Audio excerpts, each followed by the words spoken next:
Chapter 64. The Round of Birth and Death. One day, while sitting at the Besakala Park in Samsaragiri, the Buddha spoke to the bhikkhus.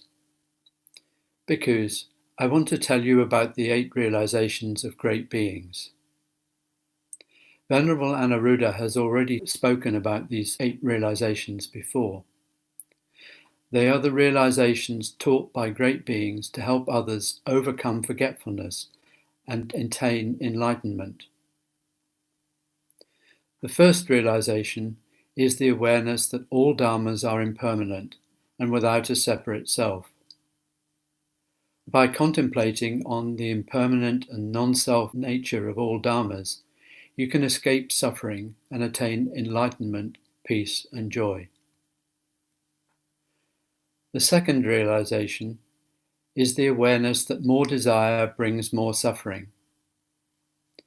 All hardships in life arise from greed and desire. The third realization is the awareness that living simply, having few desires, leads to peace, joy, and serenity. Living simply allows for more time and concentration to practice the way and to help others. The fourth realization is the awareness that only diligent effort leads to enlightenment. Laziness and indulging in sensual desires are obstacles to the practice. The fifth realization is the awareness that ignorance is the cause of the endless round of birth and death. You must always remember to listen and learn in order to develop your understanding and eloquence. The sixth realization is the awareness that poverty creates hatred and anger, which in turn create a vicious cycle of negative thoughts and actions. Followers of the way, when practicing generosity, should consider everyone, friends and enemies alike, as equal, not condemning anyone's past wrongdoings or hating those who are presently causing harm.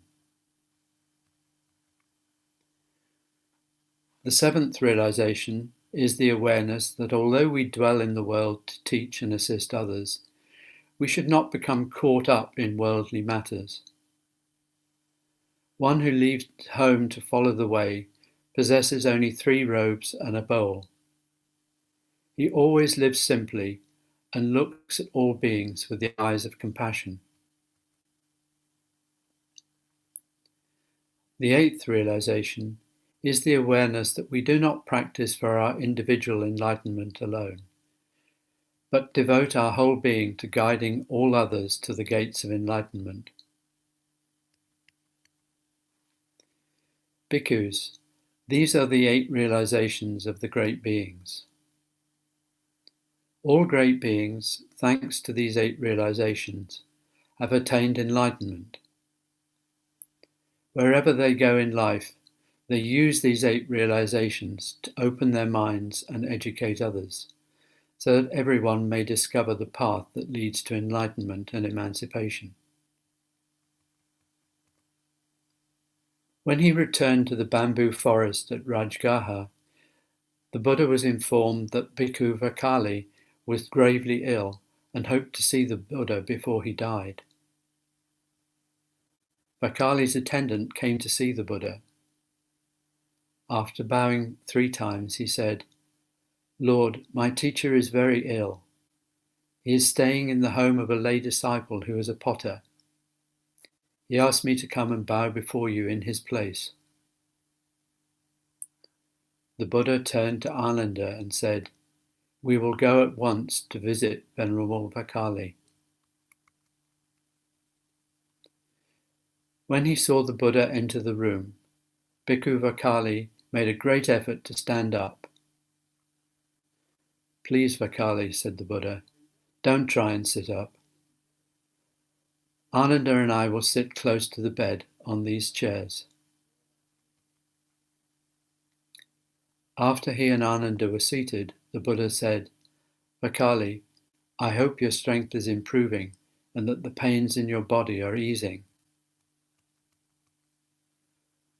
Lord, my strength is rapidly declining. I am most uncomfortable. The pains are growing more severe. I hope then that you do not suffer from any worries or regrets. Lord, I do suffer from worries and regrets. I hope your regrets are not about violating your precepts. No, Lord, I have observed my precepts fully and feel no shame. What then do you worry about and regret? I regret that due to my illness, it's been a long time since I've been able to visit you. The Buddha gently scolded, Vakkali, do not worry about such things. You have lived a blameless life. That is what keeps teacher and student close. Do you think that you need to see my face in order to see the Buddha? This body is not important. Only the teaching is important. If you can see the teaching, you can see the Buddha. If you can see this body but not the teaching, it is of no value at all. After a moment of silence, the Buddha asked, Vakkali, do you understand how impermanent the body is, mine as well as yours? Lord, I see that most clearly. The body is constantly being born, dying and transforming. I see how feelings are also impermanent, constantly being born, dying and transforming. Perceptions, mental formations and consciousness follow the same law of birth and death. All are impermanent. Before your visit today, I contemplated deeply on the impermanent nature of the five skandhas. I have seen that there is nothing in the five rivers of form, feelings, perceptions, mental formations or consciousness that contains a separate self. Wonderful, Vakkali. I have faith in you. Nothing in the five skandhas contains a separate self. Open your eyes and look. Where is Vakkali not present? What is not Vakkali? The wonder of life is everywhere. Vakkali, birth and death cannot touch you. Smile at your body composed of the four elements. Smile even at the pain rising and falling in your body.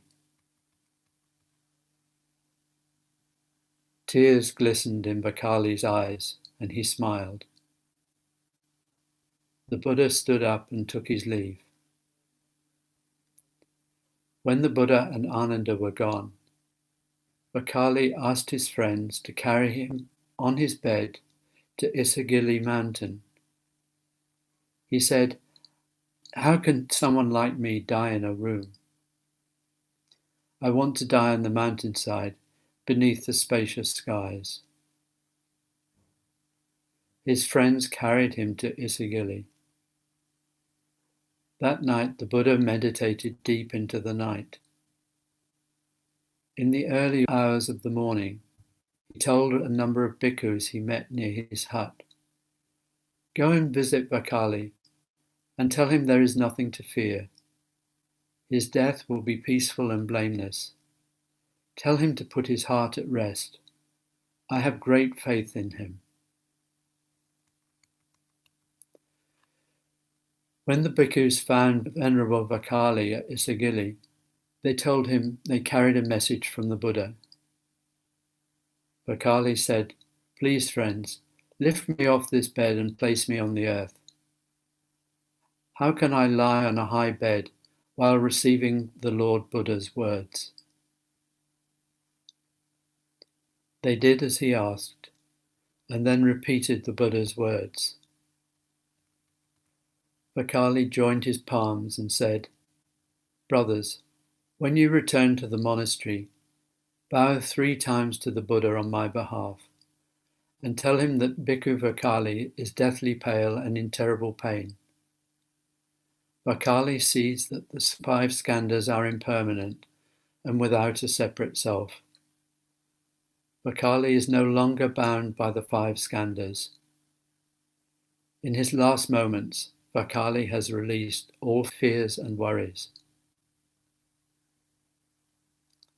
The bhikkhus said, "Brother, ease your heart. We will return and bow 3 times to the Buddha and speak your last words to him." The bhikkhus were no sooner out of sight than Bhikkhu Vakkali passed away. That afternoon, the Buddha climbed Isagili with several bhikkhus. The blue sky was cloudless. Only a thin strand of smoke curled up into the sky from a hut at the foot of the mountain. It drifted for a moment and then vanished. Looking at the vast round sky, the Buddha said, "Vakkali has been liberated. No delusion or phantom can disturb him now." The Buddha again travelled, this time to Nalanda and Vesali. One day at the Kutagara monastery in the great woods, the Buddha told the bhikkhus, "As living beings, people have to suffer, more or less. However, those who devote themselves to the study and practice of the Dharma suffer much less than others, because they possess understanding, the fruit of their practice." That day it was still very hot, but the Buddha was seated with his bhikkhus in the shade of many beautiful sala trees. He picked up a small piece of earth, held it between his thumb and forefinger, and said, "Bhikkhus, if we compare this piece of earth with Gaya Issa mountain, which is larger?" "Of course, Gaya Issa is much larger, Lord." It is like that, O bhikkhus. Those who have arrived at understanding, thanks to their study and practice of the Dharma, their suffering is almost nothing compared with the suffering of those who are submerged in ignorance. Ignorance magnifies suffering by millions of times. Bhikkhus, suppose someone is struck by an arrow. He will feel pain. But if a second arrow strikes him in the very same spot, the pain will be much more than just doubled. And if a third arrow strikes him in the same spot again, the pain will be 1,000 times more intense. Bhikkhus, ignorance is the second and third arrow. It intensifies the pain. Thanks to understanding, the practitioner can prevent the pain in himself and others from being intensified. When an unpleasant feeling, physical or mental, arises in him, the wise man does not worry, complain, weep, pound his chest, pull his hair, torture his body and mind, or faint. He calmly observes his feeling and is aware that it is only a feeling. He knows he is not the feeling, and he is not caught by the feeling. Therefore, the pain cannot bind him. When he has a painful physical feeling, he knows that there is a painful physical feeling. He does not lose his calmness, does not worry, does not fear, and does not complain. Thus, the feeling remains a painful physical feeling, and is not able to grow and ravage his whole body. Bhikkhus, be diligent in your practice of looking deeply, so that the fruit of understanding may arise, and you will no longer be bound by pain. Birth, sickness, old age, and death will also stop bothering you. When a bhikkhu is about to pass away, he should dwell on the contemplation of the body, the feelings, the mind, and the objects of mind. Every position and act of the body should be placed under mindfulness. Every feeling should also be placed under mindfulness. The bhikkhu contemplates the nature of impermanence and the nature of interdependence of the body and the feelings, so that he will not be bound by the body and the feelings, even pleasant ones.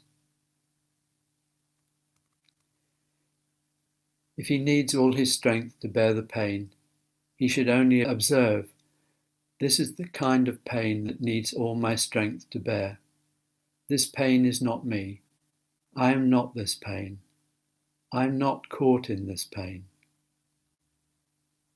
The body and the feelings are at this moment like a lamp whose oil and wick are running out. It is by conditions that the light manifests or ceases to manifest. I am not bound by conditions. If a monk practices in this way, calmness and release will come. When the first rains began to relieve the summer heat, he returned to Jetavana for the retreat season. He taught the bhikkhus more about the law of dependent co-arising. One bhikkhu stood up and asked, Lord, you have taught that consciousness is the basis of name and form. Does it then follow that the existence of all dharmas arises from consciousness? The Buddha answered, that is correct. Form is an object of consciousness. The subject and object of consciousness are two faces of one reality. There can be no consciousness without the object of consciousness. Consciousness and the object of consciousness cannot exist independently of each other. Because the subject and object of consciousness cannot be separated, they are both said to arise from mind. Lord, if form arises from consciousness, consciousness can be said to be the source of the universe. Is it possible to know how consciousness or mind came to be? When did mind begin? Can one speak of the beginning of mind? Bhikkhus, the concept of beginning and end are only mental constructs created by the mind. In truth, there is no beginning or end. We only think about beginnings and endings when we are trapped in ignorance. It is because of ignorance that people are caught in an endless round of birth and death. If the round of birth and death has no beginning and no end, how can one escape it? Birth and death are only concepts created out of ignorance. To transcend the thoughts of birth and death and beginning and end is to transcend the endless round. Bhikkhus, that is all I wish to say today. Practice looking deeply into all things. We will speak again about this subject another day.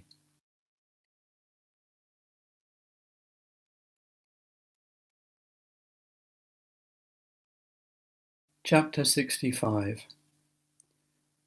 Neither full nor empty. After the Dharma talk, Venerable Vakkali noticed how pensive many of the monks looked. He also felt that he had not grasped what the Buddha had taught. He resolved to listen carefully to the elder disciples during their Dharma discussions. At the next Dharma talk, Venerable Ananda was asked by the monks to ask questions to the Buddha in front of the entire assembly. His first question was, Lord, what is meant by the world and the dharmas? The Buddha said, Ananda, the world, loka, is the collective whole of all things subject to change and dissolution. All dharmas are contained in the 18 realms, the 6 sense organs, the 6 sense objects, and the 6 sense consciousnesses. The 6 sense organs, as you know, are eye consciousness, ear consciousness, nose consciousness, tongue consciousness, body consciousness, and mind consciousness. The 6 sense objects are form, sound, smell, taste, touch, and objects of mind. The 6 sense consciousnesses are seeing, hearing, smelling, tasting, touching, and perceiving. There are no dharmas apart from the 18 realms. All 18 realms are subject to birth and death, to change and dissolution. That is why I have said that the world is the collective whole of all things which possess the nature of change and dissolution. Ananda then asked, Lord, you have often said that all dharmas are empty. What is meant by that? The Buddha said, Ananda, I have said that all dharmas are empty because all dharmas are without a separate self. None of the 6 sense organs, 6 sense objects, or 6 sense consciousnesses present a separate individual self. Ananda said, Lord, you've said that the 3 gates of liberation are emptiness, signlessness, and aimlessness. You have said that all dharmas are empty. Is it because all dharmas are subject to change and dissolution that they are also empty? Ananda, I have often spoken of emptiness and the contemplation on emptiness. Contemplation on emptiness is a wondrous meditation which can help people transcend suffering, birth, and death. Today I will speak more on this contemplation. Ananda, we are all sitting together in the Dharma hall. There are no markets, buffaloes, or villages inside the Dharma hall. There are only bhikkhus sitting and listening to the Dharma. We can say that the hall is empty of all that is not here, and that it contains what is actually here. The Dharma hall is empty of markets, buffaloes, and villages, but it contains bhikkhus. Do you agree that that is correct? Yes, Lord. After the Dharma talk, we will all leave the Dharma hall, and there will no longer be any bhikkhus here. At that moment, the Dharma hall will be empty of markets, buffaloes, villages, and bhikkhus. Do you agree that that is so? Yes, Lord. At that moment, the Dharma hall will be empty of all those things. Ananda, full always means full of something, and empty always means empty of something. The words full and empty have no meaning on their own. Please, Lord, could you explain that more? Consider this. Empty is always empty of something, such as empty of markets, buffaloes, villages, and bhikkhus. We cannot say that emptiness is something that exists independently. Fullness is the same. Full is always full of something, such as full of markets, buffaloes, villages, or bhikkhus. Fullness is not something which exists independently. At the present moment, we can say that the Dharma hall is empty of markets, buffaloes, and villages. As for all dharmas, if we say that all dharmas are full, what are they full of? If we say that all dharmas are empty, what are they empty of? Bhikkhus, the emptiness of all dharmas refers to the fact that all dharmas are empty of a permanent and unchanging self. That is the meaning of the emptiness of all dharmas. You know that all dharmas are subject to change and dissolution. Because of that, they cannot be said to possess a separate independent self. Because empty means empty of self. Because there is no aggregate among the five aggregates that possesses a permanent, unchanging nature. All the aggregates of body, feelings, perceptions, mental formations, and consciousness are without a separate self. They do not possess a permanent and unchanging nature. The permanent and unchanging nature would be an essential self. Contemplating in order to see the absence of such an independent, separate self is contemplating emptiness. Ananda said, all dharmas are without a self. This we understand. But then, Lord, do the dharmas actually exist? The Buddha quietly looked down at the small table before him on which was placed a bowl of water. He pointed to the bowl and asked Ananda, Ananda, would you say this bowl is full or empty? Lord, the bowl is full of water. Ananda, take this bowl outside and empty all the water out of it. Ananda did as the Buddha instructed. When he returned, he placed the empty bowl back on the table. The Buddha lifted the bowl and turned it upside down. He asked, Ananda, is this bowl now full or empty? Lord, it is no longer full. It is empty. Ananda, are you sure the bowl is empty? Yes, Lord, I am sure the bowl is empty. Ananda, this bowl is no longer full of water, but is full of air. You have forgotten already. Empty means empty of something, and full means full of something. In this case, the bowl is empty of water, but full of air. Ah, I understand now. Good. Ananda, this bowl can be either full or empty. Of course, whether there is emptiness or fullness depends on the presence of the bowl. Without a bowl, there would be no emptiness or fullness. It's just like the Dharma hall. In order for it to be full or empty, it must first be there. Ah, the bhikkhus suddenly exclaimed in one voice. Venerable Ananda joined his palms. Lord, then the dharmas do exist. The dharmas are real. The Buddha smiled. Ananda, don't be caught by words. If the dharmas are phenomena empty of self, their existence is not the existence of ordinary perception.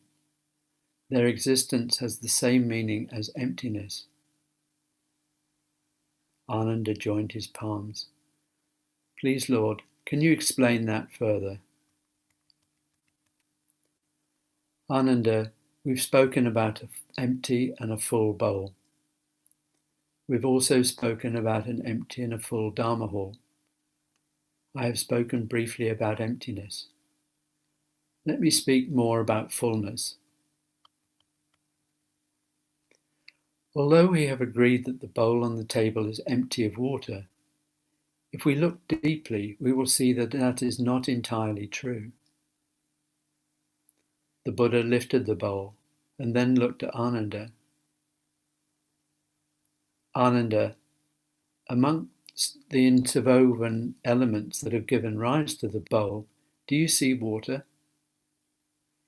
Yes, Lord. Without water, the potter would not have been able to mix the clay that he used to fashion the bowl. Just so, Ananda. Looking deeply, we can see the presence of water in the bowl, even though we earlier stated it is empty of water. The presence of the bowl depends on the presence of water. Ananda, can you see the fire element in this bowl? Yes, Lord. Fire was necessary to complete the bowl. Looking deeply, I can see the presence of heat and fire in the bowl. What else can you see? I see the air. Without air, the fire could not have burned and the potter could not have lived. I see the potter in his skillful hands. I see his consciousness. I see the kiln and the wood stacked in the kiln. I see the trees the wood came from. I see the rain, the sun, and earth which enabled the trees to grow. Lord, I can see thousands of interpenetrating elements that gave rise to this bowl. Excellent, Ananda. Contemplating the bowl, it is possible to see the interdependent elements which gave rise to the bowl. Ananda, these elements are present within and without the bowl. Your own awareness is one of the elements. If you took away heat and returned it to the sun, if you returned the clay to the earth and the water to the river, if you returned the potter to his parents and the wood to the forest trees, would the bowl still exist? Lord, the bowl could no longer exist. If you returned the interdependent origin elements which gave rise to the bowl to their sources, the bowl could no longer be present. Ananda, contemplating the law of dependent co-arising, we see that the bowl cannot exist independently. It can only exist in interdependent relation to all other dharmas. All dharmas depend on each other for birth, existence, and death. The presence of one dharma implies the presence of all dharmas. The presence of all dharmas is implied by the presence of just one dharma. Ananda, this is the principle of interpenetration into being. Ananda, interpenetration means that within this, that is, and that within that, this is. For example, when we look at this bowl, we can see the potter. And when we look at the potter, we can see the bowl. Interbeing means that this is that, and that is this. For example, waves are water, and water is waves. Ananda, at present there are no markets, buffaloes, or villages in the Dharma hall. But that is only from one viewpoint. In reality, without the presence of markets, buffaloes, and villages, this Dharma hall could not exist. Thus, Ananda, when you look at the empty Dharma hall, you should be able to see the presence of markets, buffaloes, and villages. Without this, that is not. The basic meaning of emptiness, shunyata, is this is because that is. The bhikkhus listened in perfect silence. The Buddha's words made a deep impression on them. After a brief pause, the Buddha lifted the empty bowl again and said, "Bhikkhus, this bowl cannot exist independently. It is here thanks to all things we consider non-bowl entities, such as earth, water, fire, air, potter, and so forth. It is the same for all dharmas. Every dharma exists in interdependent relation to all other dharmas. All dharmas exist by the principles of interpenetration and interbeing." Bhikkhus, Look deeply at this bowl, and you can see the entire universe. This bowl contains the entire universe. There is only one thing that the bowl is empty of, and that is a separate individual self. What is a separate individual self? It is a self that exists completely on its own, independent of all other elements.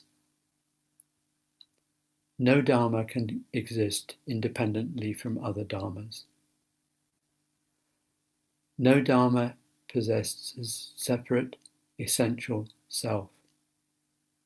That is the meaning of emptiness. Empty means empty of self. Bhikkhus, the 5 aggregates are the basic elements of a person. Form does not contain a self, because form cannot exist independently. Within form exist feelings, perceptions, mental formations, and consciousness. The same is true of feelings. Feelings do not possess a self because feelings cannot exist independently. Within feelings are form, perceptions, mental formations, and consciousness. The same is true with the other 3 aggregates. No aggregate possesses a separate identity. The 5 aggregates depend on each other in order to exist.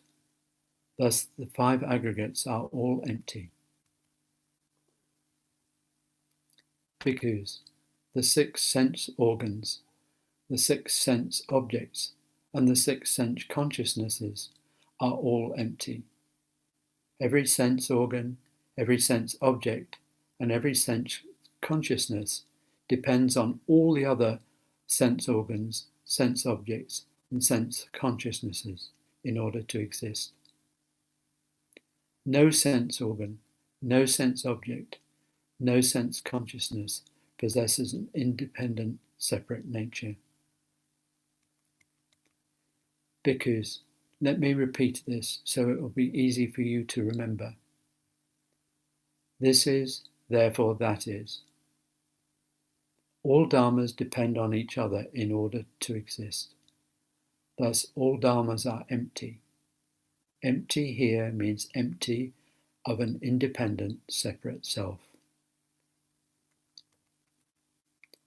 Venerable Ananda said, Lord, some Brahmana scholars and leaders of other religious sects claim that the monk Gautama teaches annihilism. They say that you lead people to negate all of life. Do they misunderstand you because you say that all dharmas are empty? The Buddha answered, Ananda, the Brahmana scholars and the leaders of other religious sects do not speak correctly about this. I have never taught the doctrine of annihilism. I have never led others to deny life. Ananda, among false views are 2 that entangle people the most, the views of being and the views of not being. The first view regards all things as having a permanent and separate self-nature. The second regards all things as illusions. If you are caught in either view, you cannot see the truth. Ananda, once Bhikkhu Kakyana asked me, Lord, what is false view and what is right view? I answered that false view is to be caught in either the notion of being or the notion of non-being. When we see the true nature of reality, we are no longer bound by either of these views. A person with right view understands the process of birth and death in all dharmas. Because of that, he is not disturbed by thoughts of existence or non-existence. When suffering arises, the person with right view knows that suffering is arising. When suffering fades, the person with right view knows that suffering is fading. The arising and fading of all dharmas does not disturb the person with right view. The two false views of permanence and illusion are too extreme. Dependent co-arising transcends both extremes and dwells in the middle. Ananda, being and non-being are concepts which do not accord with reality. Reality transcends the boundaries of such concepts. An enlightened person is one who transcended the concepts of being and non-being. Ananda, not only are being and non-being empty, but birth and death are also empty. They are also merely concepts. Lord, if birth and death are empty, why have you often said that all dharmas are impermanent, constantly being born and dying? Ananda, at the relative conceptual level, we speak of dharmas being born and passing away. But from the point of view of the Absolute, all dharmas are by nature birthless and deathless. Please, Lord, explain this. Ananda, take the example of the Bodhi tree you planted in front of the Dharma hall. When was it born? Lord, it was born 4 years ago, at the very moment the seed put forth roots. Ananda, before this, did the Bodhi tree exist? No, Lord. Before that, there was no Bodhi tree. Do you mean to say that the Bodhi tree arose from nothing? Can any Dharma come into being from nothing? Venerable Ananda fell silent. The Buddha continued, Ananda, there is no Dharma in all the universe that can come into being from nothing. Without the seed, there would be no Bodhi tree. The Bodhi tree owes its existence to the seed. The tree is the continuation of the seed.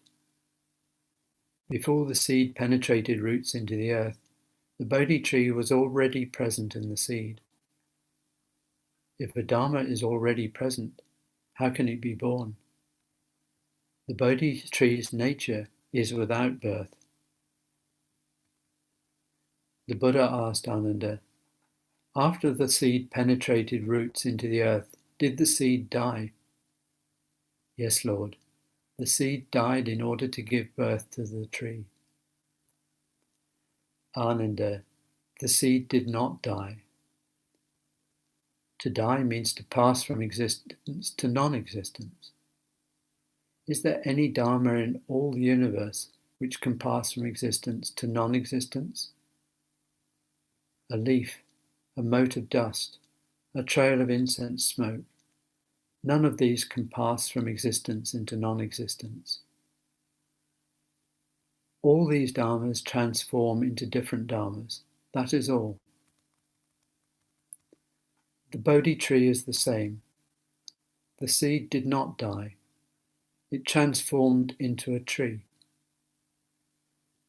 The seed and the tree are both birthless and deathless. Ananda, the seed and the tree, you, me, the bhikkhus, the Dharma hall, the leaf, a dust mote, a trail of incense, smoke, are all without birth and death. Ananda, all dharmas are without birth and death. Birth and death are only mental concepts.